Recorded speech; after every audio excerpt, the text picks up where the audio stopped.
kan shiur tuna when dai kan shiur kan u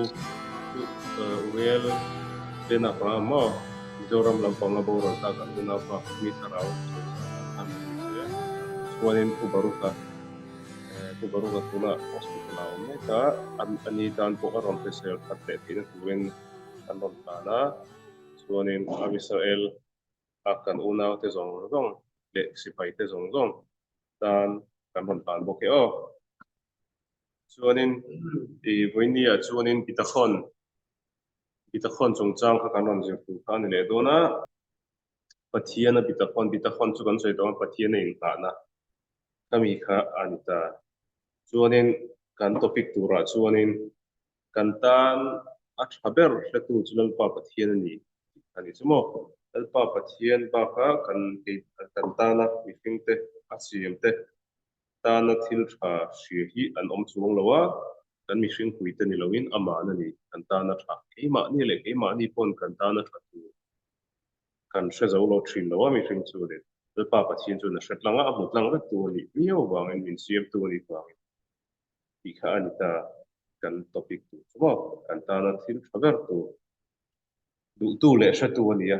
ani chu chuanin khobo thale ho chuanin alpa pathian chuanin eng ma lo lei atanga I min siam tu ania an ngai tu tai lang kan taksai khwe tang e siam ko ti chun lei atang lei chu tu siam e pathian siam ta charau min pe a charau chu tu siam e pathian atanga engkim ron su khania chumi ni wang chunin e mihring ten tuna har satna hrisel lo na chungchanga te taksa te polo ita se amo kan nun phalam panga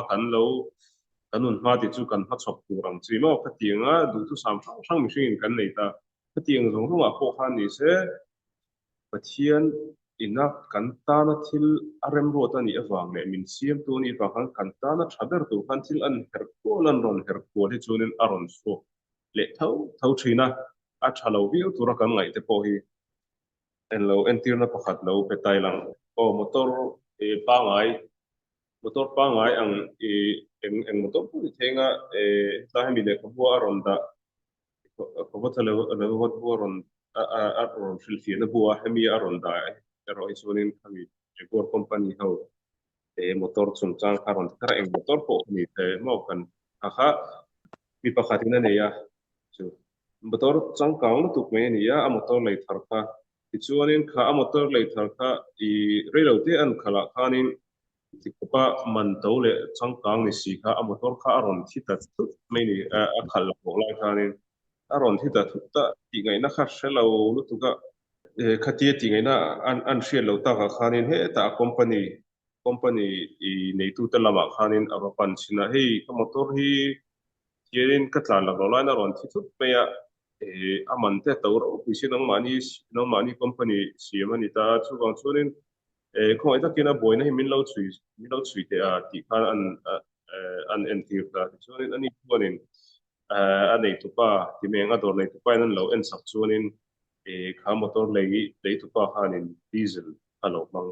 no truck ponan manga al ama ngai dan chun truck ho ponan manga truck te chu til lian tak pur tu an ni khating pudan man te chu ke a petrol pa ngai pang lo khan diesel ka lo pang ve pop me ni ma thu kan mo kha khanin a en lo zong zong kha ama motor engine te le khating a khol zong kha ati che ati kholo zo ta ka ti khan phan tlang lo khan om phata chu tiang ang deuh chu aron ni ta truck ina amil tu khawmani motor te ina amil tu khawma akha mihring po lo ni ta ilang unaw te po lo ni ta ilang mel unaw te chu tlang puin mel te po lo in anga phir te po lo ni se khati anga khanin ekang po khan lo in ang mailang atopa chuanin he khovela kan pian chan le kan purpose mo kan ti tu pathian ina ti tura min rot ain an mi lo fain kan kalkong kha tu main ang thailo ni pakhatin petrol pa ngai angei lain pakhatin diesel angei tat tiang khan mo entir na motora chun chu kan manang chu ni tang se chumi ni wang chuanin kan ta na thatur po kha kata na thatur kha ita na thatur ani ve kherlo mai theini en tina kan chen puite kan kop puite ina kan om puite amo kan chiente polo ni tang se a ka pe to lo hei chu har me I ka pe to lo e tiang zong ten mo he chona he challenge chu ka tan asang tu ka tan chun ka tin ve lo ni tiang zong a mi na kanun phung kanun phung pa ngai kanun chu ka kal thei na tura ta na chuang taka kanun phung kal pa ngai lai a ron ti boy chat kanun na thil thleng hian tiang chi te le tiang sang sang ang kha mi hring a chuan kan lo nei the amai ro chu a tiang zong hong khat nei ni a beidong lo tu kan ni ti chu mo a chan chu I ton kha ka ton ani lo a ka ton khai ton ani lo a amai ro chu a to pa chu in pathian ni katana itana thaber tura arwat ani wanga bin mun le kan thatpui kan thil mita tam takin an thatpui ve kher lo te amo mi dan thatpui lo chu an thatpui thawm ve the ti chuan sam som thum pahnih chang ria ta chuan ping taka om tir cheu in ikalna tur kong ikalna tur kong chu ke an tirang cha ti kha chang kha ron da enge chu chu a hril fiana chu kan ti chuanin e alpa pathian chu min zir tira fin ama fin na kong min zir tira en na min pe kan nuna chu chuanin eh kan nun kong kan kha khanin aron ti eng hrin ni ti chu chu chu eng ron choi tung ti chuanin kha mi mal tin tan kha pathian ina fin na pe kha a san thawani fin na pe kha a san thawani a akal kong po kha san thawani a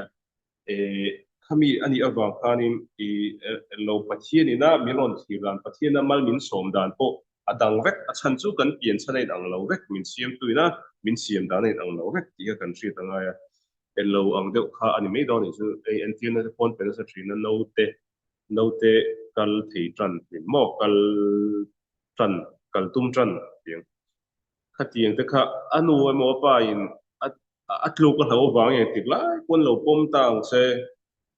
en ti kama kal don lo ni chu amai su no te khan in ti khanin midang kal te a pu a an tum ve china kal a voi ni khat pen na chun a tluwa ti khanin ain so kem nei nuai te pawh ni mai thei kha ti ang kha nu le pa ina an phal lo a e tlu palang ti an pom ze zu in ti ka ma thei no te kha kal ngai don lo chu tiang deuh chi chuanin kan pa pathian pon kan tluk hi phalani kan tluk ti chu kan nat ve te shom kan tor ve te kan pil ve pheng phung te pawh hi phalani chu chu enga ta nge ta a to pa a gol kia kan kal theina tur kan chen theina tur ni a tin hun na a son na kan nei theina tur ni pho chun kan nat ve te pawh phalani mo kha kha kan hri tanga ya ravi Shimshon Rafael Hills chuan thina ron soya dal Davida chung chang dal Davida pawh kha anun kha kan rianga atira lalani ma he ta a than sei len na in kha ol ai lo ni a unau pariat singa no pang ber khania chuanin e enge a detail chuan kan lut lo nga a unau te kha le a pa thung te pon ni chu an ngai hiam an ngai en lo an unau singa mi ang lo deuh khain an en ni an ti du da deuh ni mo dal Davida kha chuanin zone shmuelan khatia lal lal tu hria ka ron thi don po khalal hria ka ron thi don po khanin ko ani velo ni chu ni kha hatia una pas ute pasari ka chu hatia zone shmuela ron then ro khanin kanan lo mok zo ke ang anianga ani ro chu khati kun lai khanin ta bera engin lo om dei me ni akha adin kun chu ni ta i om ji chuanin an ngai sang chi lo ti na ni chu ama chung ama thi sen te ngei pon mo chu khami atang khanin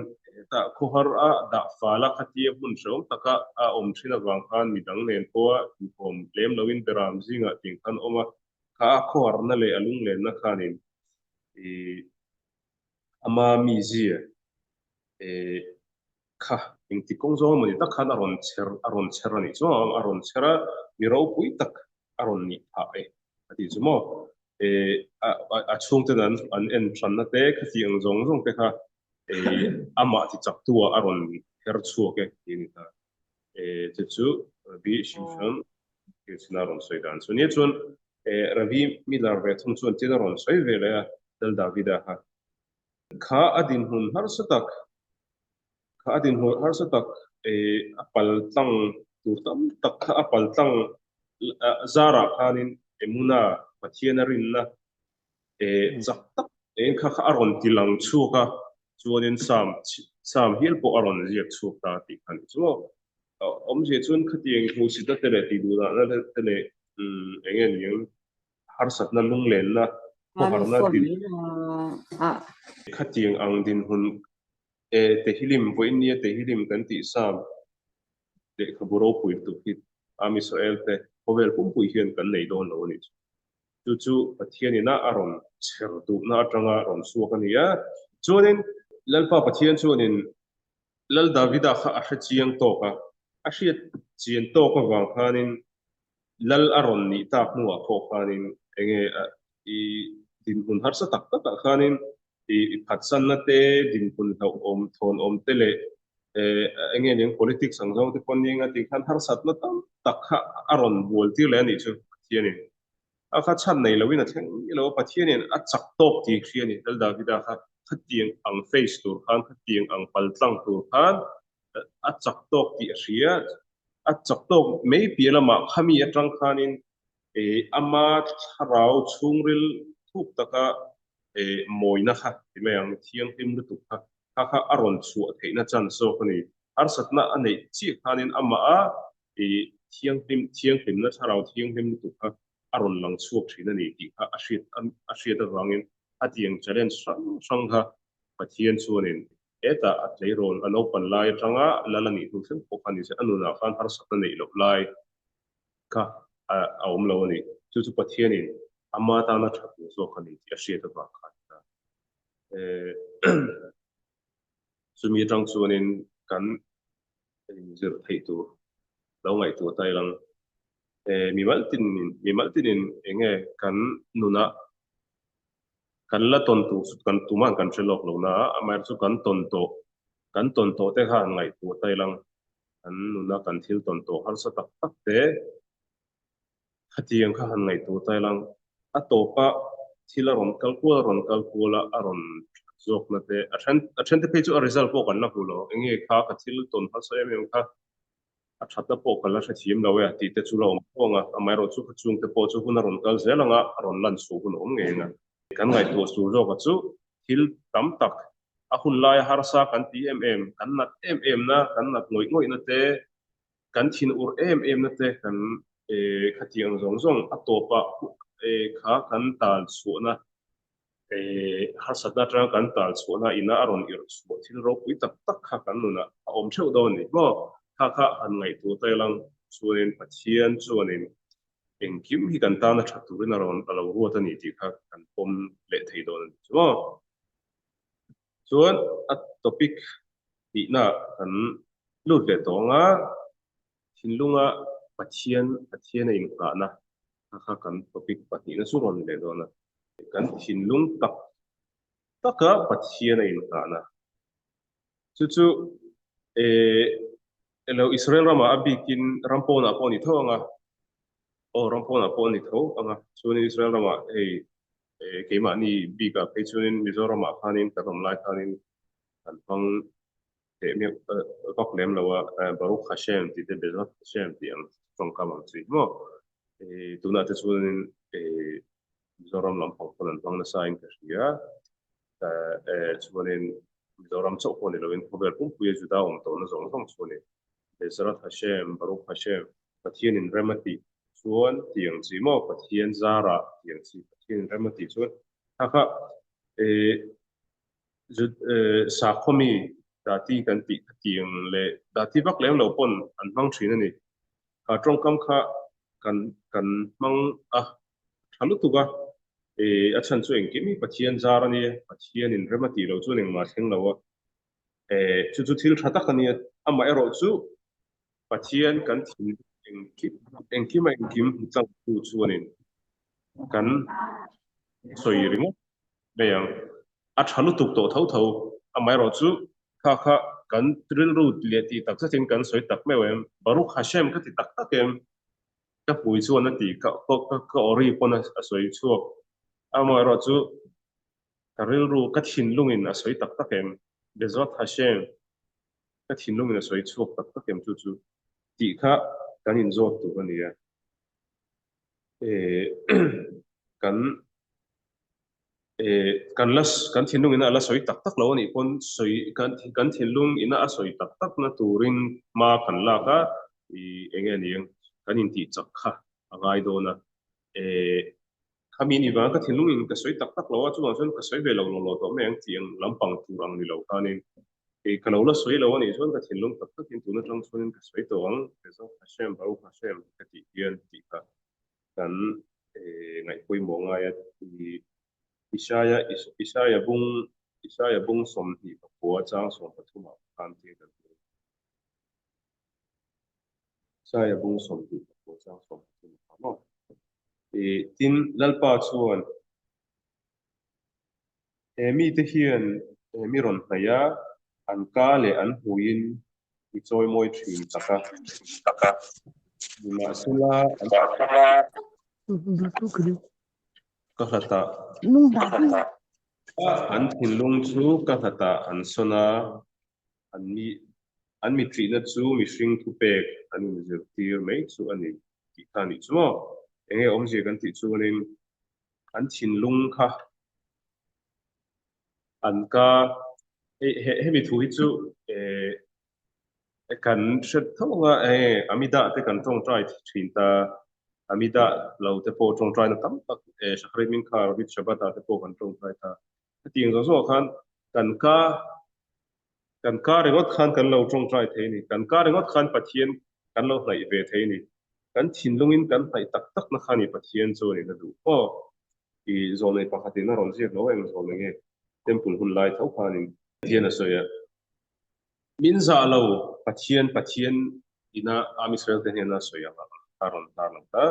min za lo chu ka timi lo min za lo chu ka timi lo biakin ate in kala in thoina te in hlana in thil ti le khatianga ti tura ka thupek ang ho cheu kha in tia min za lo chu ka timi lo amai ro chu in thei top chuin chuat po ni mai thei pon lama chuan amai ro chu in thinlung ani ka du tel atiang zong zong pi lama khan in thinlung ani ka du tel thinlung berkha achum berkha koron ka chuanin til dang kha a effective dan kha nep don ni chumo til dang kha a thalo hul hole ti na ni loin til dang po kan ti tura ni ya amai ro chu thinlung nen khan a thiang khana kal kha poi ngoni chumo bitakhon ka nei pathian a hian bitakhon ka nei pathian a hian ka rin na hlum ka ngata ni pathian a hian bitakhon ka nei ti hi a soi thei amai ro chu pathian a rin na kan tak takem ti ro chu thil dang dei ni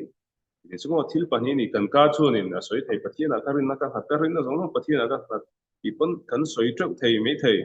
amai ro chu kan tak takem a kha chu eng ti khuna ya kan hriat theiang ti chuanin en lo than thu pakhat Bethlevi chanchina aron ta langa khami khana wan chinga tum kha chu bridge khwa khanin mi hosale pakhat hiom ri chu mi sumdong ni mi hosalu tuk pe hioma sumdong long aneya ti khanin ama hnuaia thok tam tak ponom ta chuanin tum kha chu siat na kha thleng ta ni thamo taka khami hosapa omlai khanin tui puya khanin along ro pi asum don na lo along ro pi hian per le ti asum tar khat te kha tui khanin ala a tuya khana pilta ni chumo along kha cheta chuan tuya khana pila kha thu kha ani chuna la shelo khami hospa khan a secretary hena khanin a thu paron thenga telegraph mang khanin no aron thenga tichuanin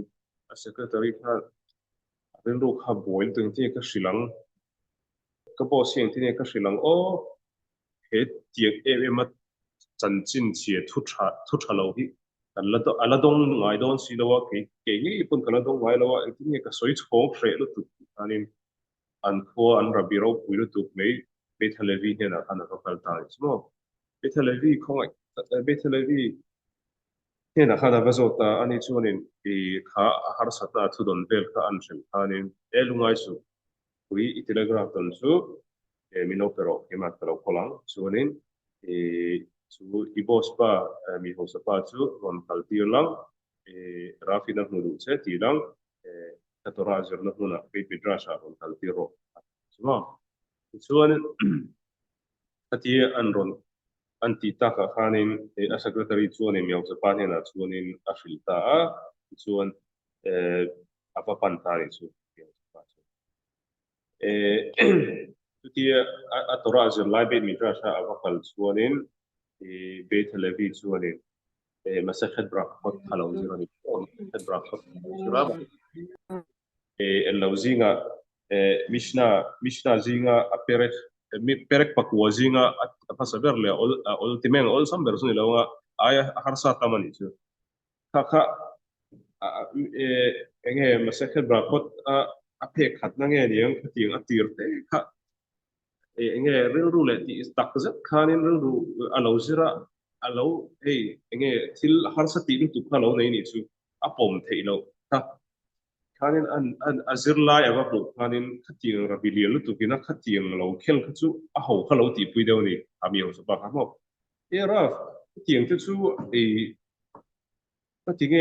nang nang te me wina khating tu chu I lo khel ka ting chu nge ni tan tu chu nen a ho bi wa lo ngai sin ting karin be televi kha an sila chuanin ani chuanin hian lo changa san chu kamera kha ol sam ni lo ba ka no ka hria thiam tum lai chu mi in hlim takin lom takin eng po adong song turani enge om ji kani chuanin anuna thil thalo thatak tak hen a then laia pathian hen a lom thu a so yang bokin anuna thil thalo na po lom thu a soi turani hi ara ai ni ziak sia engtin nge niam hi ka hel tlat mai ka lem theilo e entina min fa ten lo neya documentif ten lo tia chuanin ani lo pon thil ro pui tak tak anu na ron thenga pathian he na lom thuan an soya pathian an fak thina khatiang ang ani khatiang ta chu thil ol sam lo tu pani kan no na mal som na le in na le lom na kan don lai pathian fak amai ro chu kan no na hian thil lian har sa lian am lo tu te lo theng ta se ho tu se lo wa khatiang ang din huna khaning ti nge pathian khatiang nge pathian he an lom thu ka hrin ti kha be thalevi chuanin a soini chuwa chuanin hianin mi ho sapa chuanin a changta ngai tu em lem lo kharin chu tiang chana te sual sam tu galo eng kimi pathian tang ron kalani chu wang chuan pathian tang chuan thil tha chi chuaka eng kim thil tha lo om thei ne ti khanin mi ho sapa khana chang mai ni ol sam te khanin chuanin kha be thalevi chuan lo plan vek khani chuwa khatinga a chan kha be se wanga kha lo zir kha phek lo zir khani kha chuan ani chuan hei chu soi chu a dik khop mai ti khanin a telegram dan kha an hu tir ta ni chuma a secretary paina a en tir ngam lo a pek ngam lo kha arabi khanan peta chi me su be television peta chi me kha chu ami ho spa kha apuna khanin a thidang ta top mai ni chuma rap sa kha ke tu ka me guru kha a zo lo ni chuanin khati an han boi pui lai lai an ron har suale ta ka kanin dian be televi chula shilta hei lo ma har sa ka ti em lai chu thileng kim ma that lai chuanin eng kim ma tha kan lom thei amero thila ron har sa chi hian lom har sa thin chu kha khalom kalo ke wa pona kalo khel na sat em chu ba se ato pa chuanin a tha tur chu ni lom ang ngei pon china khani soi kha eng kim hi pathia tanga ron chu ka ni ya eng kim hi kan ta na tha tur ron pathian na ron ro da ni ni wa wangin tuna a that na hulo ho ni lang kan ta na tha tur ni ti lai kha an thil kal dan chu ani e ti khanin e a shillet vele ta ti chuanin nge lung oi lu tuk lem lo chu na pom ta ni ama cha soi nge ni ni wa ha ngo ni e chumi atanga kan zir thei chu kan kan mui ti che te chu ol samani mo mui lap ti chu ol samani amai ro chu kan mui atanga kan thuaka alu chawa kan mui kun khan kan thuaka lu chawa kha kan thuak kha kan thin lunga azu thok po kami azu thok kha kami kha tam chung na ni ni chu ni khat thil thuwa chu chu e chu bitakhan kan nei to pathiana ati top thailo ni tin hi in zir ngai kan ni na khan ron tilang ching em a e a chan chu kan nu na har satna pakhat kan lo pal tlang ta bitakhan kan nei tle mai tun tang chunin kan nei ti ke kain hre to ti record khani thailo ni chu bo pathiana e kain pat tle mai a chan chu kan ma chop dang ron om le zel don khami huna khanin kading chang zel them khami tu kha chunin kan mui ina pathian ring mata ma chu ti khati amo kan tong trai na ang chi te le khati kan soi liam kha kan thinlunga azuk thok theina tur khanin than kan la ka chu chu dam chung na ni e lai tak khani chu hei e nu panun te po an soi thrinang khanin dam chung na ni nu panun hi ka che zo to ti om theilo an te ho e khati ang chi te le thil sang sang nu na chu na tamang en tir na pek tu po tamang chumi ni wang chuanin kha kha kan thri ta thi top chuin eng tik lai pon kan in toi thak thangai tik lai khani chu chuanin kan topic thumna chuanin rah mai ra ron shu don lo boka du am deuh hlek mai lang e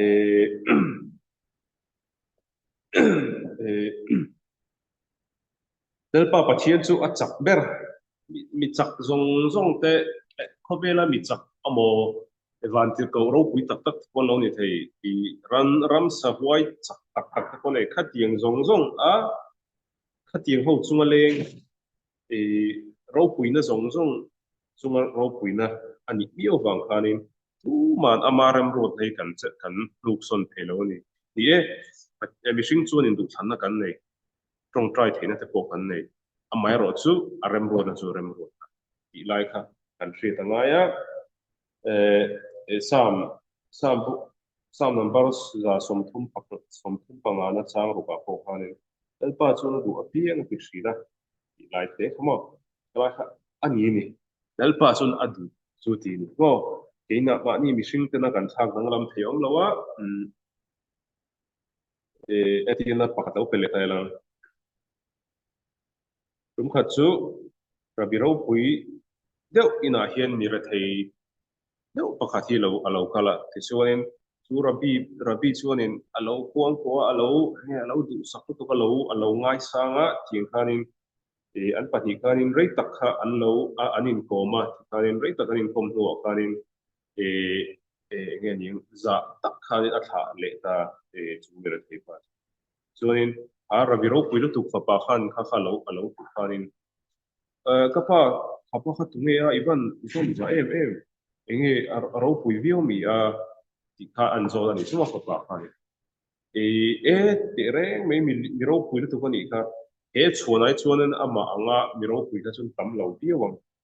ti ni chuma tora mi thiam lu tu tal mo zong zong po rek ani kha atia pa khan ti chuanin a chan zo ro lo chuanin ril ro om ka hria a fa pa hian a kha ti chuma ril ro om ka hria ril ro chuan chu tianga ro pui lu tuk tora mi ril tu ka ni te chuan ma tinge khoilai kho ra ro pui tak emo a chebera poni se khoilai yeshiva enge ra mo ro yeshiva te emo ma tinge ani lowa patiang re theile diam din hul diam tu ani si ti khai ro o mai thei อ่ะไม่รอดสู้ประเทศนี้น่าดูแล้วนี่ไหมประเทศนี้เราคุยตัวเรื่องอรวดแล้วนี่ไหมอ่ะมาค่ะตีไล่ค่ะอันนี้ประเทศทูเสียที่หลังตัวนี้ประเทศนี้เราคุยตัวเรื่องดูเสียชัวร์เนี่ยเราคุยมั้งประเทศนี้มีฟิงเตตัวระมีเทียมเตอ่ะโมโคเวลลำปังอ่ะเทียมน่ะแต่พอเนี่ยถ้าเสียชัวร์ทะลุตุกมีฟิงลอร์นักแต่พอดินหุ่นเทียมแล้วตุกอาด่าเท่านี้สู้อารมณ์รวดเมียวเหล่าส่วนอันเราคุยตัวอารมณ์รวดเมียวเหล่าส่วน สุดที่ยังที่ส่วนนี้มีฟิงบีกเราไปตักและมีอย่างเงี้ยนี่ตรงไม่เราเนี่ยเส้นมีมอลกันตีตัวรังจีมั้งเอ่อขัดที่ยังที่พอดินหุ่นสร้างตะการมีเขาสรุปตุกอังดินหุ่นอ่ะพอด่าเละเท่านี้อาจารย์ส่วนอันตาประเทศน่ะอรวดอันนี้ประเทศน่ะอดูส่วนอติเรทยาอดูจุดที่เขาสักไปอันนี้อวังอินเทียนทูเจียที่รังตัวนี้สมองอัปปัจจุบันส่วน มีนาบิตาคอนปะเทียนอินหานะตักตักอันนี้ขมีอาโฟกัสตักตักอันนี้ส่วนนี้มีตังอินมินงงบวยเทลเวทีนี้สมมติมีตังอินกันนุนอันนนงงบวยเทลเวทีนี้ตาตัวมาปูตูร์กันในเรากันนุนอาเฮียนินกันนุนอาทิลเซงตัมตักฮีอลไอเราไม่เทแต่ที่น่าจะพอนูกันนุนที่พอกันสวยตัวนูเลปาเลฟาอินคาร์เต amo chien zertir tu le unau in karte engma kha thil ol ai om lo mai thei amai ro chu kan mishing puite kan nun ti ol ai lo tu anga kan ngai te khati ang ho zong zong kha an mani ha kan pu thiang lo ti kha ni top pe ni pathian ni na arem ro ta ni ha kan har satna kan na ron thina ni chu ha har satna kha pathian in bon chen turin adua ha mi hringa kha aron pang kai mai ni chu wang chunin ha mi hring kha ka pu thei lo pathian in katana adu ania pathian in aru em ro ta nia ka pom tu ron enge hemi atang hen ka zep thiang ki zo khani kan thir tu ra chu ni chumo Joseph Ale unau te poka entina kanon ta thenga ai gupta lal ni tu khan pathian in rem ruata pathian na du awangin kha kha sentiran ye tini tora chunin kan mu dana chunin khatia kong akal kong an bo de khanin mi pakhatin kal kong dikharo sila tini amo rashi chunin kha kha mi pakhat ni loin vantir thawani ye tina ron fit yele ta ni chuan engpo chuni se kha mi kha pa akal kong a bo de tu lo hril tu pa kha kha detail kha apoi mo em na chan ti kha zo na om theya rambam chuan thina ron hril yele ta josepha kha ai gupta a suka lal ni tura ruatania a unaute apa apa apa wang a unaute wang te amo apa wang emo apa na tir mo unaute vai lo tura ava ko tura tir te amo anin kara in melmak na om wang te le khati in chik na om wang khati zong zong kha kha wang kha ni ai gupta to pa kal na san su kan ti thelo pathin in khati ho kha pan ruwa panga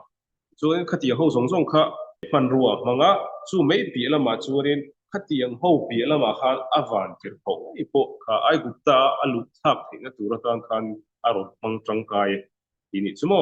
chumi ni wangchon ama khani pathian khani remro tu chu chu pa wang chu ni chu nu wang chu ni hedin hun thalo lu tuan ko om na chan nangma wang vekani in pu te mo ani lo hianin rem arot awanga khadin tuna om kha ini khadin tuna om kha anni chu wang chon khalai point kha kan thriata khami kha pathian na bitakhon kan nei na hring na bitakhon kan nei na chu an do na chu bak chu pathian in nga na dang om lo kan mi hring puite kan unau te kan ko puite kan thrian te kan fa te kan pu a kan nu le kan pa te kan pu hianin kan pathian kan in nga lo zia ti lang chiang tu ma sa beran ni ni chu chu chu ni bitakhon kan nei pathian ka in khat kan ti ve la ya kan mi hring puite thil theng kan nu na thil ol ai lo aron thena wang kan mi hring puite kan la pu zut zut ani chuane pathian a rin na kan la khat tok lo ti na lai kha lai theng kha kan siur chu ni phot mai se sei du tu lo na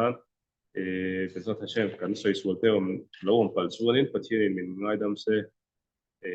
kan siur kha atira kan ron tan to harau zong tan soi bo ran le in belo tuna sipai in dona muna ommek song song tan poni semo kan bai am Israel tan an shur tan on tan